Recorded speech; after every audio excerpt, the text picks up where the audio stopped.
E a gente continua falando sobre o concurso do Detran, o Departamento Estadual de Trânsito, 400 vagas, inclusive para a região de Marília. Candidatos a vagas de agente estadual de trânsito têm que possuir o ensino superior completo e a carteira nacional de habilitação. Vencimento inicial, cerca de R$ 4.700, taxa de inscrição R$ 75.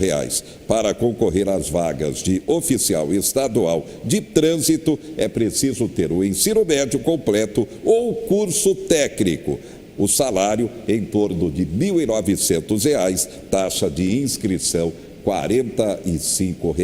Ele é docente de curso preparatório para concurso público, inclusive nessa importante área de trânsito. Marcos Farto, boa noite.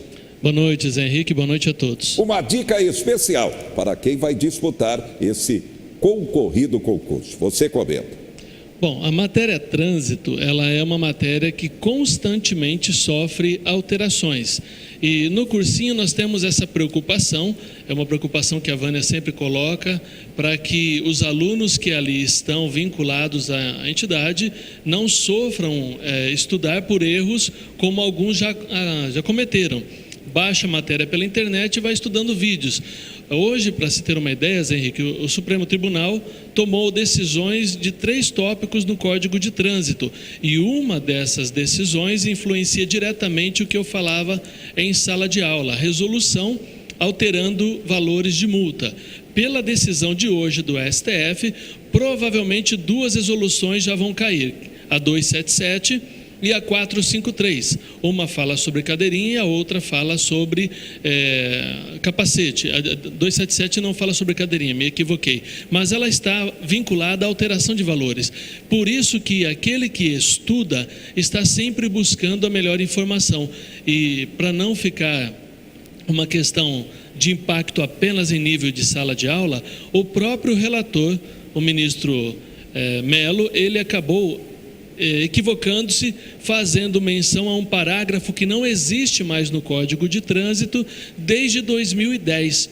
Então, o Código de Trânsito sofreu alteração em 2010 e ele citou isso no seu texto como relator, não retirou da pauta. Foi advertido por outros ministros, mas como ele não estava atualizado, ele manteve o voto dele nessa condição. Ou seja, é um concurso atualíssimo. Sim, justamente. Essa a regra básica. Sempre buscar a atualização. Para nós que lecionamos, isso é um dever. Para aqueles que buscam um concurso, é um objetivo estar sempre aliado à melhor atualização, porque uma questão decide uma vaga. E é um peso importante porque, afinal de contas, é o órgão do trânsito, o Detran. É isso, Farto? Sim, o Detran, ele é o órgão máximo em nível executivo no Estado. Então, ele tem incumbência de liberação de carteiras de habilitação, aplicação de multas, suspensão, advertências, e isso tudo implica, até mesmo na liberação de autoescolas, condicionar o uso da via para ensino. Tudo isso é importante. O órgão de trânsito executivo estadual, ele tem uma incumbência muito grande. A partir do momento que o candidato aprovado assume a cadeira que a ele está disposta, ele já tem peso de responsabilidade e o seu erro poderá culminar no prejuízo para o próprio cargo como para o cidadão propriamente dito. Bem, confirmando inscrição para o concurso do Detran até 6 de maio. Bem, deixa eu aproveitar o Farto aqui, é assunto do momento também. O governo vai propor oficialmente dobrar o limite de pontuação perdida na carteira de habilitação, de 20 para 40 pontos perdidos. Sua opinião, afinal de contas, o Brasil é um dos campeões mundiais na violência no trânsito. Farto. Bom, não é só a minha opinião, mas a opinião de muitos conceituados nessa área. Já existe hoje essa plataforma que é aplicada aos motoristas profissionais. O motorista com categoria C, D e E, quando ele atinge 14 pontos, ele já pode fazer o curso de reciclagem. Ou seja, atingiu 19 pontos, ele já vai fazer o curso de reciclagem, zerou a carteira, ele poderá ter mais 19. Então, ele já tem essa facilidade diante da sua atividade profissional. Quando o governo fala em estender e ampliar essa possibilidade, isso nos preocupa porque o Brasil é um campeão inglório. Ele está entre os 3 principais do mundo que mais matam e causam acidentes. Um país que pouco investe na educação, em matéria de trânsito. Então isso gera uma preocupação, gera um comodismo para o motorista e isso acaba prejudicando os órgãos de trânsito que têm o dever de punir. A punição existirá, mas agora ela será protelada para a sanção. Inclusive haverá provavelmente uma mudança nessa suspensão. Atualmente a suspensão mínima é de 6 meses e aquelas pontuais que pode chegar a 12 meses numa única infração. Então o Código de Trânsito constantemente sofre opiniões e alterações que afetam diretamente o trabalhador. Muito bem. Obrigado, Farto. Obrigado, Vânia. Bem, o assunto continua provocando polêmica e vem mais polêmica por aí. Dia 1º de maio, as centrais sindicais vão aproveitar o Dia do Trabalhador para organizar manifestação em conjunto contra a reforma previdenciária. Mas o presidente Bolsonaro tenta articular a tramitação para votação e aprovação o mais rapidamente possível no Congresso Nacional. Vamos até Brasília, você confere. A confusão começou quando o relator da proposta, o deputado delegado Marcelo Freitas, do PSL, ia começar a leitura do parecer. Parlamentares da oposição foram até a mesa do presidente da comissão, o deputado Felipe Francischini, do PSL, para apresentar questões de ordem para adiar o início da apresentação. No meio da confusão, o deputado Eduardo Bismarck, do PDT, acusou o líder do PSL, delegado Valdir, de estar armado na CCJ, o que é proibido. Está armado, contrariando o artigo 271. Está armado. Após o bate-boca, o delegado Valdir negou que estivesse armado. 15 minutos depois, o relator votou pela admissibilidade total da proposta. Votamos pela admissibilidade da proposta de emenda constitucional número 6 de 2019. Enquanto o texto da reforma da Previdência é discutido em Brasília, uma pesquisa revelou que a maioria dos trabalhadores brasileiros está fora do sistema de proteção social. O estudo Previdência Sem Providência, a partir de dados da Pesquisa Nacional por Amostra de Domicílio Contínua, apontou que mais de 52% dos trabalhadores não têm vínculo empregatício ou proteção social. Os empregados com carteira assinada respondem por quase 39% da força ocupada e os servidores públicos somam 8,5%. Segundo o levantamento, um dos responsáveis é a prática da chamada pejotização, ou seja, quando os trabalhadores são contratados como autônomos ou pessoa jurídica. Neste caso, há uma redução ou eliminação total do recolhimento do INSS. É o caso da Adriana. A gestora de carreira trabalha 7 anos na mesma empresa. Os 3 primeiros foram com carteira assinada e os 4 últimos como pessoa jurídica. Para a gente não romper aí, né, a nossa parceria, então nós entramos num acordo e dentro do modelo PJ a gente acabou entendendo que ficaria bom para ambas as partes. Os jovens também estão aderindo ao trabalho autônomo por opção. Então o governo precisa pensar em políticas que sejam capazes de inserir esses trabalhadores informais no modelo de seguridade, de forma que eles não estejam descobertos quando eles chegarem na idade onde eles vão precisar ser beneficiados por esse sistema.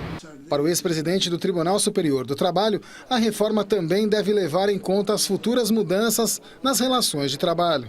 O Brasil precisa começar a se preparar para o ano de 2030 ou para o ano de 2050. Então nós estamos a todo momento fazendo reformas, mas nós estamos reformando o passado sem estar nos preocupando com o futuro.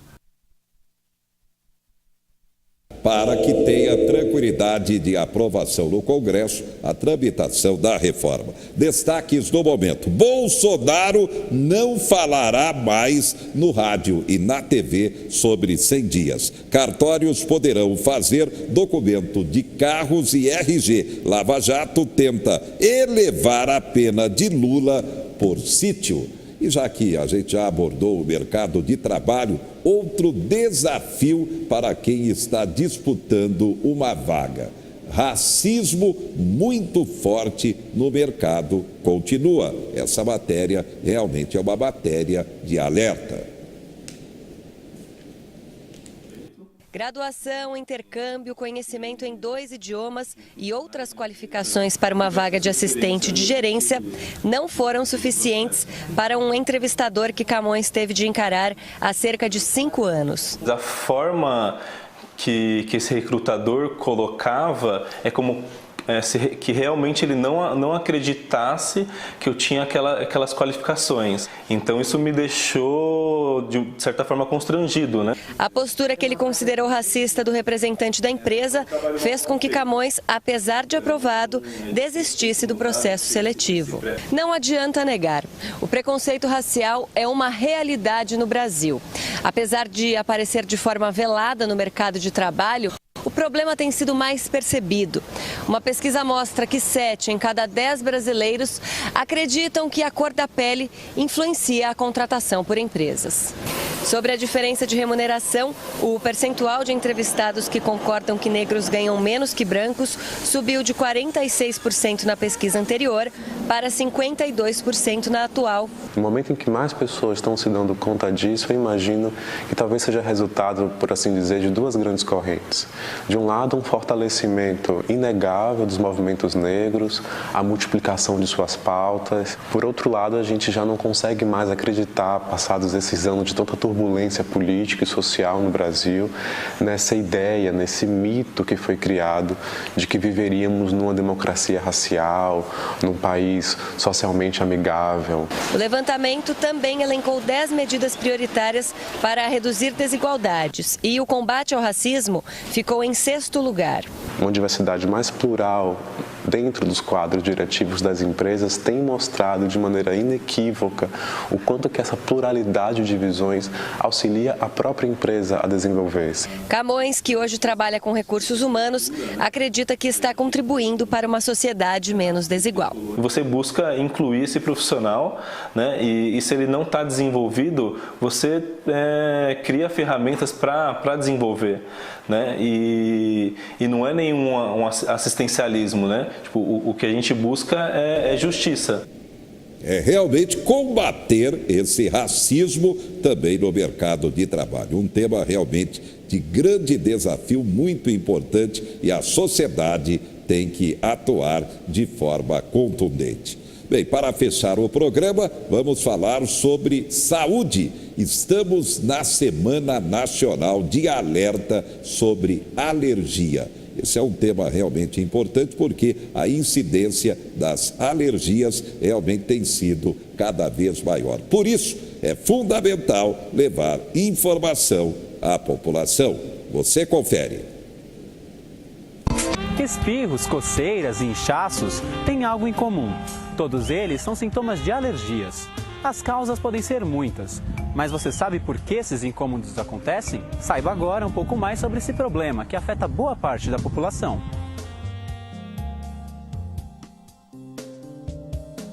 Quando entramos em um local com poeira ou cheiros fortes, é normal que tenhamos vontade de espirrar ou tossir. Mas essas reações tendem a sumir logo que deixamos o ambiente. Para um alérgico é diferente. Basta o contato inicial para que seja desencadeada uma inflamação que causa reações exageradas no organismo. O que faz ele reagir de forma exagerada é o fato dele ter anticorpos contra essas coisas comuns do ambiente, como o ácaro da poeira, o pelo do animal, o fungo, etc. Mas esses incômodos não aparecem do nada em nossas vidas. Ter alergias ou não depende do fator genético. E elas estão divididas em 2 grupos, as da pele e as respiratórias. Na pele a gente tem algumas diferenças, porque às vezes você tem uma alergia por contato, você tem algumas alergias por medicamento ou por alimento que acaba se manifestando na pele. Mas falando das alergias respiratórias, a gente tem 2 grandes grupos também, que são as asmas alérgicas e a rinite alérgica. A asma é que a população conhece assim comumente como bronquite. Mas como saber se estamos tendo um episódio alérgico? Os sintomas leves das alergias são localizados. Entre eles estão reação avermelhada na pele, coceira, congestão nasal e lacrimejamento dos olhos. Já os moderados incluem, além da coceira, a dificuldade para respirar. Sintomas mais graves também podem ocorrer. Esse é o caso da anafilaxia. A anafilaxia, na verdade, são os mesmos sintomas de uma alergia leve, por exemplo, mas no caso da anafilaxia são sintomas sistêmicos que a gente fala, quer dizer, elas acometem vários locais do corpo ao mesmo tempo. Então é aquele paciente que come, por exemplo, um camarão e ao mesmo tempo ele vai ter urticária na pele, vai ter uma obstrução respiratória, uma crise como se fosse uma asma e ele vai ter uma queda de pressão, por exemplo. Então ele tem vários sintomas de vários órgãos ocorrendo ao mesmo tempo, geralmente numa intensidade bem forte, o que pode levar o paciente a um quadro de urgência. A alergia não tem cura, mas dependendo do caso, existem formas de controlar. Por isso, é preciso ficar atento aos sinais de irritação que o corpo produz. Caso você não saiba o que provoca as reações, procure um alergista e faça um teste alérgico.